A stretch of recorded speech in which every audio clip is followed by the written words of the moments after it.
নমস্কার বন্ধুরা, আবারও চলে এসেছি আপনাদের কাছে নতুন রান্নার একটা রেসিপি নিয়ে। আমার রান্নাঘরে আপনাদের সকলকে স্বাগত। আজকে বানাবো হাঁসের ডিমের কষা। হাঁসের ডিমের কষা খেতে হয় দুর্দান্ত। দেখতে যতটাই সুন্দর হয়েছে, খেতেও ততটাই দুর্দান্ত হয়েছিল। তাহলে চলুন দেখে নেওয়া যাক রেসিপিটা। হাঁসের ডিমের কষা বানানোর জন্য আমি 5টা হাঁসের ডিম সেদ্ধ করে নিয়ে খোসা ছাড়িয়ে নিয়েছি। ডিম সেদ্ধ আর আপনাদের সাথে শেয়ার করলাম না। এইবার সবগুলো ডিমের গায়ে ছুরি দিয়ে এইভাবে আমি কাট লাগিয়ে নেব। লম্বা লম্বা করে সবারই গায়ে কাট লাগাবো, যাতে নুন হলুদটা ডিমের ভেতরে ভালো করে ঢুকতে পারে। এইবার পরিমাণ মতো নুন, হলুদ আর লঙ্কার গুঁড়ো মাখিয়ে নেব। ভালো করে নুন হলুদ লঙ্কা মাখিয়ে 5 মিনিটের জন্য আমি রেখে দেব, যাতে ডিমের ভেতরে নুন হলুদটা ভালো করে ঢুকে যায়। এবার একটা পেস্ট বানিয়ে নেব। তার জন্য মিক্সার জারের মধ্যে দিয়ে দিলাম একটা পেঁয়াজ কুচি, 4 কোয়া রসুন, 3টে কাঁচা লঙ্কা। ঝালটা আপনারা যেমন খান সেই বুঝে ব্যবহার করবেন। দিয়ে দিলাম 1/2 চামচ আদা বাটা। আপনারা এখানে আদা কুচিও ব্যবহার করতে পারেন। আমার কাছে আদা বাটা ছিল, তাই জন্য আমি আদা বাটা ব্যবহার করলাম। দিয়ে দিচ্ছি একটা টমেটো কুচি। সব কিছুকে ভালো করে একটা পেস্ট বানিয়ে নেব। দেখুন পেস্ট বানানো হয়ে গেছে। ডিম ভাজার জন্য কড়াই বসিয়ে দিয়েছি। কড়াইতে দিয়ে দিলাম 3 চামচ মতো সর্ষের তেল। তেলটা একটু গরম হয়ে গেলে ডিমগুলো একে একে দিয়ে আমি ফ্রাই করে নেব।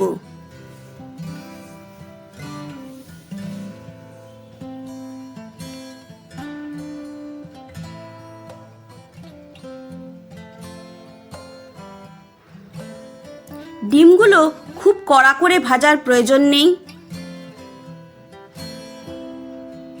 দেখুন ডিমগুলো আমি হালকা করে ফ্রাই করে নিয়েছি। এইবার তুলে নেব।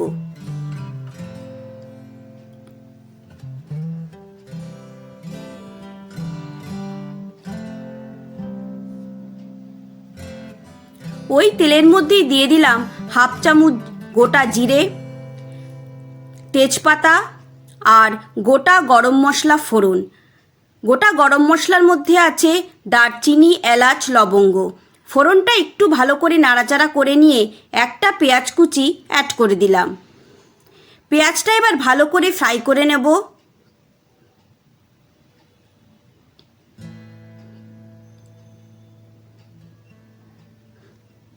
দেখুন পেঁয়াজ অনেকটাই ফ্রাই হয়ে গেছে।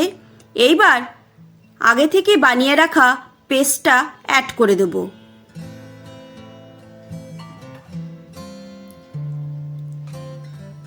আবারও 5 থেকে 6 মিনিট ভালো করে ফ্রাই করে নিতে হবে, যাতে আদা, রসুন, পেঁয়াজের কাঁচা গন্ধটা চলে যায়।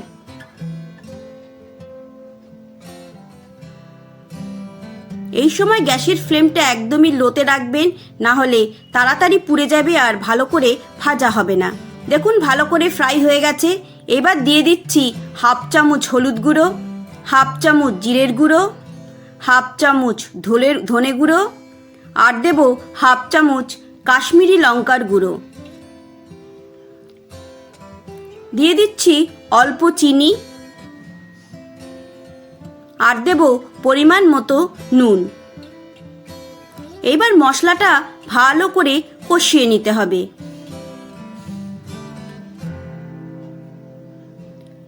আমি অল্প জল অ্যাড করে মশলাটা ভালো করে কষিয়ে নেব, না হলে মশলাটা পুড়ে যাবে। মশলা যত ভালো করে কষানো হবে, রান্নার স্বাদ তত বেশি আসবে।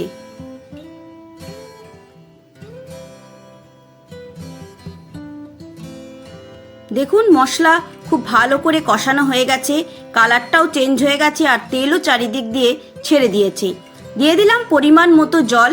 খুব বেশি জলের প্রয়োজন নেই, কারণ এটা ডিম কষা একটু শুকনো শুকনোই হবে। এবার 2 থেকে 3 মিনিট আমি ঢাকা দিয়ে ঝোলটা ফুটতে দেব। দেখুন 2 মিনিট পর ফিরে এসেছি। ঝোল ভালো করে ফুটে গেছে। এইবার ভেজে রাখা ডিমগুলো অ্যাড করে দেবো।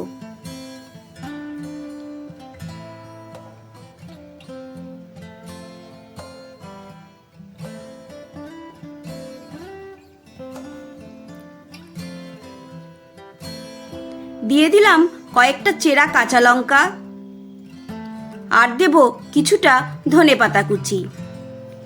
আবারও 3 থেকে 4 মিনিট ঢাকা দিয়ে আমি রান্না করে নেব, যাতে ডিমের ভেতরে ঝোলটা ভালো করে ঢুকে যায়।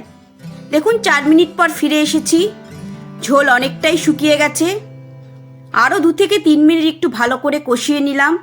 দেখুন হাঁসের ডিমের কষা আমাদের একদম রেডি হয়ে গেছে। অবশ্যই এই পদ্ধতিতে একবার হাঁসের ডিমের কষা বাড়িতে রান্না করবেন, দেখবেন ছোটোর থেকে বড় সবাই আঙুল চেটে পুটে খাবে। তাহলে বন্ধুরা, রেসিপিটা আপনাদের কেমন লাগলো অবশ্যই আমাকে কমেন্ট করে জানাবেন। ভালো লেগে থাকলে একটা লাইক করবেন, বন্ধু ফ্যামিলি মেম্বারদের সাথে শেয়ার করবেন। দেখুন কালারটা কতটা সুন্দর এসেছে, খেতেও ঠিক ততটাই দুর্দান্ত হয়েছিল। সবাই ভালো থাকবেন, সুস্থ থাকবেন। ধন্যবাদ।